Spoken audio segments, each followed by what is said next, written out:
بسم اللہ الرحمن الرحیم۔ کیا والدین کی خدمت عبادت سمجھی جاتی ہے، نیکی ہے؟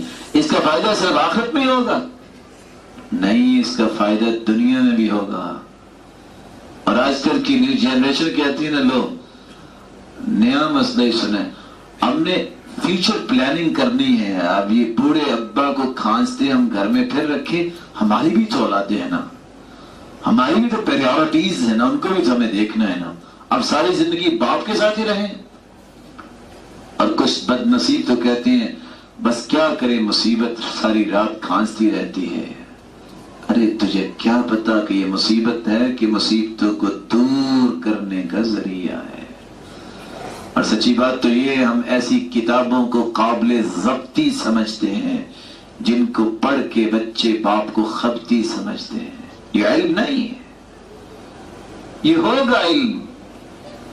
دنیا جہان سے اجڑ ہے، وہ نابلد ہے، جاہل ہے، جس کو والدین کی پہچان نہیں، وہ کیا پڑھا ہے؟ اس کی پڑھائی کا فائدہ کیا ہے؟ صحیح بخاری کی روایت ہے، بینما ثلاثة نفر يمشون فأخذهم المطر فآووا إلى غار فانحطت عليهم صخرة من الجبل فانطبقت عليهم۔ تین ساتھی جا رہے تھے، بارش آ گئی، باغ کے غار میں داخل ہو گئے، ایک پتھر لڑکتا ہوا آیا، دیوار کا منہ بند، غار کا منہ بند کر دیا۔ وہ کہتے اب کیا کریں؟ انظروا اعمالا عملتموها صالحة للہ، ان اعمال کو یاد کرو جو اللہ کے لیے کیے ہیں۔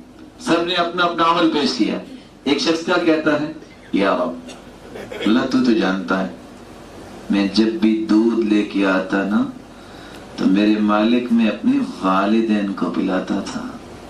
ایک دن اے اللہ میں لیٹ ہو گیا، اللہ کو تو پتا ہے، اللہ میں ایک دن لیٹ ہو گیا، میں جب واپس آیا فوجدتهما نائمین، میرے دونوں ماں باپ سو چکے تھے۔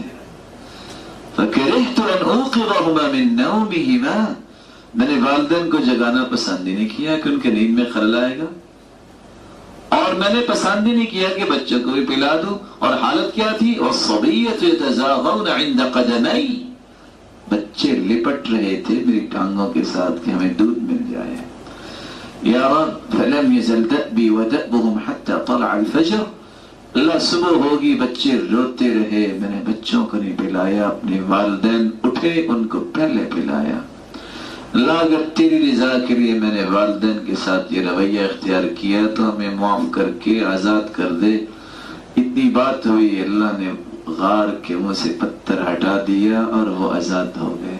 بتاؤ، والدین کی خدمت یہ مصیبتوں کو دور کرنے کا ذریعہ ہے کہ مصیبت ہے؟ یا ایھا الانسان ما غرک بربک الکریم۔